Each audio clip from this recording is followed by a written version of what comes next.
Réussir le DELF, scolaire et junior, niveau B2. Production orale. Leçon 5, activité 4, des problèmes et des solutions. Enchaînez les arguments. Lisez le texte suivant, problème-solution, puis répondez aux questions. Première question, quel est le thème traité? Deuxième question, quelle est l'opinion de l'auteur sur la question? Il faut donc trouver son avis. Troisième question, comment l'auteur a-t-il organisé son argumentation? Donc, comment a-t-il relié ses arguments? Quel genre d'arguments? Cochez la case correspondant à la réponse.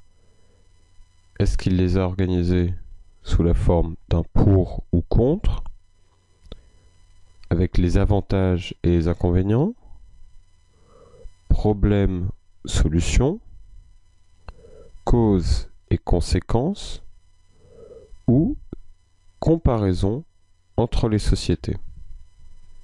Nous allons maintenant voir le texte.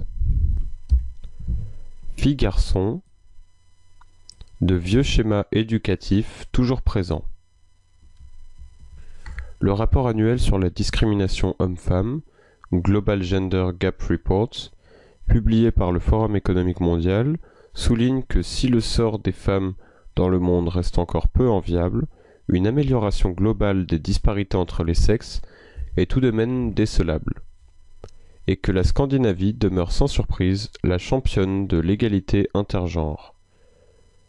Et c'est pourtant une passionnante étude suédoise qui signale à quel point ce chemin vers l'égalité reste tortueux. Anne Chemin, Le Monde, 14 novembre. Une chercheuse a pendant plusieurs mois filmé les activités, observé l'accueil des enfants, assisté au repas à la cantine, et a livré des conclusions qui ont consterné des éducateurs et des enseignants, convaincus d'adopter la même attitude avec les filles et les garçons. Les adultes laissent ainsi beaucoup plus de place aux garçons pour utiliser le temps de parole, acceptent sans difficulté que les garçons interrompent les filles, alors qu'ils demandent à celles-ci d'attendre patiemment leur tour. Ils usent de phrases courtes et directives pour les garçons, de discours longs et détaillés pour les filles. La conséquence aura été l'expérimentation dans une école pilote de temps de non-mixité. Et le résultat est que les filles entre elles reprennent confiance et jouent avec les jouets de l'autre sexe, et de même pour les garçons qui aiment s'amuser avec les dinettes et les peluches. Sans tomber dans une obsession égalitariste, il est sûr qu'un travail de réflexion reste à mener. Du reste, un bulletin de l'Éducation nationale proposait récemment aux enseignants une liste de scénarios avec des recommandations. Comment faire par exemple lorsque des garçons coupent la parole à une fille en maths? Source Serge Effez. La discrimination, c'est quand on préfère quelqu'un à propos d'un critère physique, par exemple les hommes contre les femmes, des disparités, donc comme des inégalités, c'est l'opposé d'une égalité, décelables, ils sont trouvables, on arrive à les voir, un chemin tortueux est un chemin qui tourne, qui ne va pas tout droit, qui n'est pas simple. La dinette, ce sont de fausses assiettes, des couverts, comme si on prenait le thé ou comme si on mangeait avec ses peluches par exemple. Une obsession, on ne pense qu'à ça. Voyons maintenant le corriger. Il fallait d'abord trouver quel était le thème traité dans ce texte. Dès le titre du texte, on nous annonce le thème, filles-garçons, et plus particulièrement les disparités, les inégalités et les égalités entre les genres.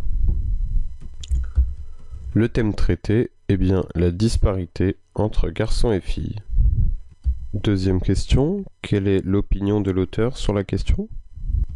Dans ce texte, l'auteur prend l'exemple de la Suède, située en Scandinavie. Il nous explique que malgré que ce pays soit champion de l'égalité intergenre, donc il y a très peu d'inégalité entre les hommes et les femmes, une étude a montré que de vieux schémas, donc des vieilles idées, persistent, sont toujours là, et qu'il reste donc des efforts à faire. Donc question 2, l'auteur analyse une situation pour en déduire qu'il y a encore des efforts à faire pour l'égalité homme-femme qu'il soutient.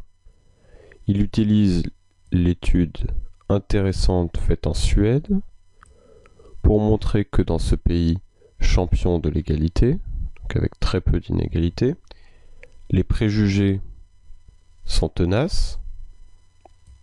On a une référence au titre, les vieux schémas éducatifs toujours présents, et propose un travail de réflexion. Il faut réfléchir sur la question. Dernière question, comment l'auteur a-t-il organisé son argumentation? Nous avons vu que l'auteur prenait l'exemple de la Suède, avec l'étude suédoise parue récemment. Il a donc fait une comparaison entre les sociétés, en prenant la société suédoise comme exemple.